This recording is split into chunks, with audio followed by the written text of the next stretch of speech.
I'm going to take a little bit different perspective on this because I'm not a philosopher, although I often pretend to be one in class, as some of my unfortunate students know.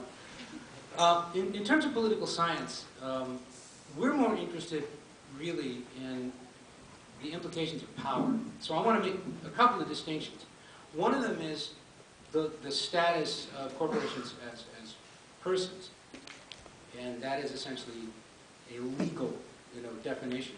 The other, though, is more meaningful for what I do and the way I see Citizens United, and more importantly, the way I see the behavior of corporations, a way of going after the idea of whether or not we can call them good citizens. So when we do the sort of legal fiction notion first, then we're going to come out to this notion of political power, because I think they're distinct. And the first thing is that corporations in the United States are persons. It's a legal fiction. Okay. But that's the way law functions. Not that it's all fictional, but that what law does for us is to create a coherent narrative that is allegedly an attempt to articulate our values and make them enforceable. All right?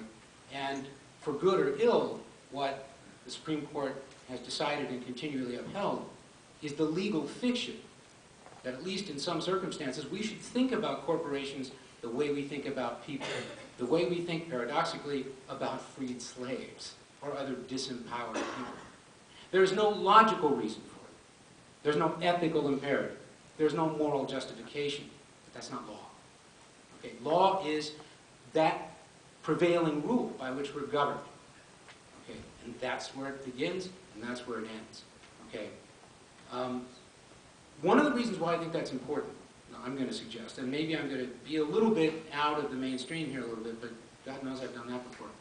I want to suggest, just for purposes of discussion, that the Citizens United case is not by any stretch of the imagination the most important litmus by which we evaluate either the power of corporations or derive any conclusions as to whether or not they're good citizens. To do that, we've got to look at their behavior. And we've got to look at their power. Okay. The primary reason why, in reality, corporations cannot now or ever become persons is because they're institutions. And institutions, by design and definition, are more powerful than even the individuals who inhabit them. An institution cannot, then, by definition, be judged equal to an individual person. They're created so that they are more powerful.